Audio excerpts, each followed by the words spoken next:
Tonight, Gary, I am going to be Sir Paul McCartney. And you were young and your heart was an open book. You used to say live and let live. You know you did, you know you did, you know you did. Right, okay, welcome to Swig and Steve's Bargain Beer Reviews. Yes, I'm doing it from the back of my car again. I've not been kicked out of my house. I do live with my wife and my child still, for those people that are curious. But, yep, here I am today. I'm on the way to picking up a takeaway, so I thought I'd do a quick review because I've got 10 minutes yet till it's ready. And here we go. And this is what we've got today. So, Carlsberg Pilsner. Carlsberg Pilsner. I've been looking at this for a long time. Now, when I was a kid, and you start drinking lager before you start drinking beer, I always remember Carlsberg being probably one of the ones that was a little bit better. Carling was like the dregs, and then you got sort of Stella, which was a little bit too expensive, and then sometimes Carling was somewhere in between. And that's probably the last time I drunk Carling. That long ago, I can't remember the last time I drunk it. I cannot remember. I think at a festival, 2000 festival. Leeds Festival, or it might have been 2001. That's when the last time I drunk Carlsberg, when it was really cheap at the nearest supermarket, and we brought loads of it back. So there we go. Lovely crown, lovely little crown, and I'm looking forward. I'm looking forward to this actually. It's only a 330. What did it come in at? 50 pence a bottle. 50p. And this was at the farm. It's a farm shop in Hemsworth. Those people that live in West Yorkshire, Hemsworth is just outside. It's like between Pontefract and Wakefield. Not far from here, about 2 miles from where I live.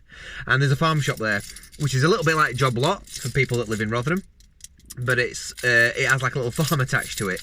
And they also have like really good fresh produce, unlike Job Lot in Rotherham. But they also have a few beers, and they had these, and it were a 4-pack for £1.99. Still within date. I don't know what... I can't remember what the date is. It was on one. It might have been on the box actually. Can't see it on here, but it's within date. So here we go. Let's crack this open and let's give it a go. Let's cut the lock and see what we got. That's what they say on Storage Hunters. A little bit skunky on the smell actually. It's kind of got like a bit of that mass-produced tinniness to it. Let's see. Let's pour her in. It's got like a little, not a tulip glass. What would you describe that glass as? Well, the carbonation's absolutely manic. Tight little bubbles.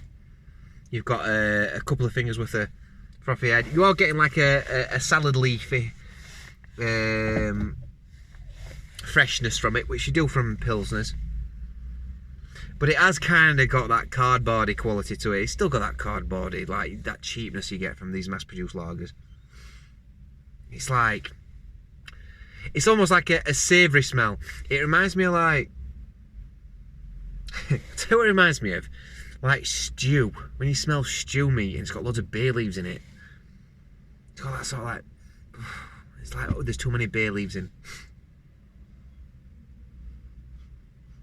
Something like that. It's just like or a meal that's like been over seasoned and it's gone flat. That's what it reminds me of. I'm not impressed on the nose, to be fair. So there we go. Here we go. Let's go.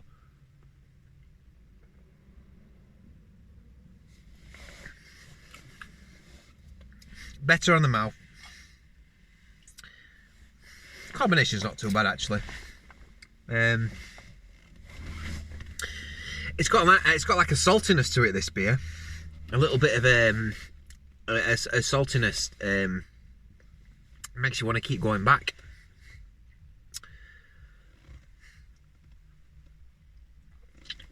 It's sweet. It's got a breadiness to it, or like a cracker breadiness to it, I suppose. But it's sort of thin in flavour. To be fair, it's quite watery. Oh, it's got that metallicness. It's kind of thing I'd drink. It's a little bit better than the normal Carlsberg lager, I think.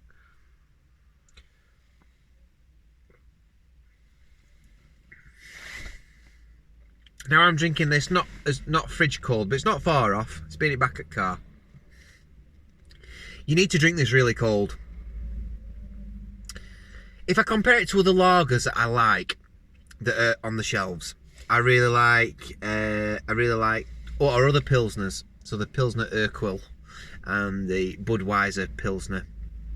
The Czech Pilsners are fantastic, a lot better than this. Peroni, I really like Peroni. That's a lager, I suppose, not really a Pilsner, but similar. It's not as good. It's not as nice. It's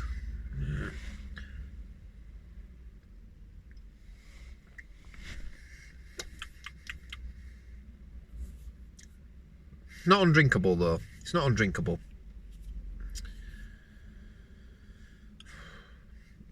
It's got a nice lightness to it actually. It's quite light, and it's not mega gassy. It's all right. A little bit of a sweetness to it. Switch it around a bit more. Yeah, you're getting that like wheaty. People compare it to damp cardboard, that sort of smell. A little bit metallic, but a little bit like a sourness that comes through. That's not appreciated in my opinion. How green is green?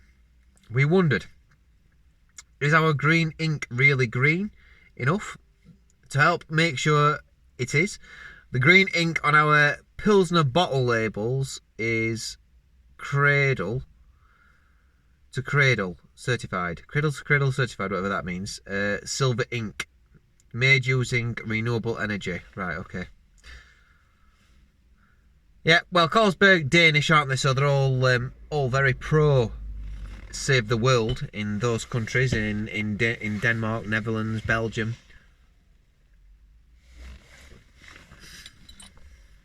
Sorry, I couldn't read that very well because the curve on the bottle and the label's peeling off.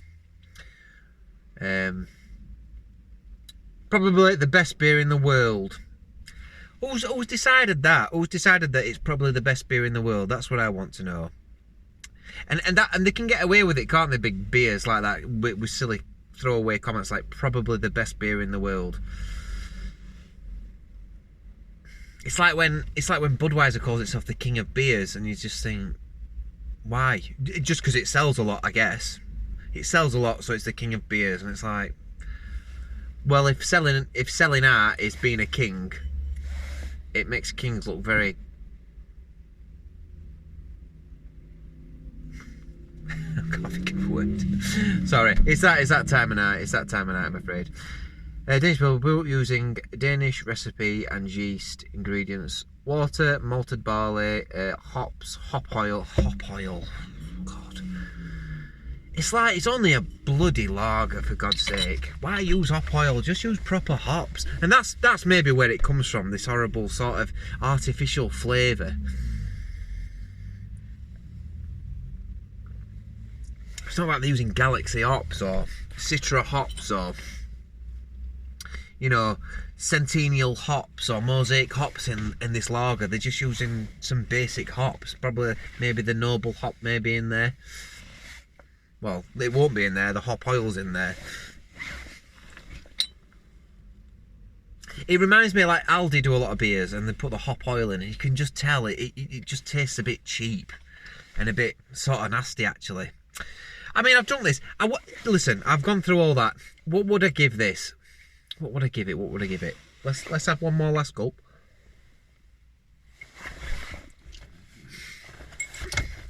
Mouthfeel's all right. It's not particularly nasty, but it's not great.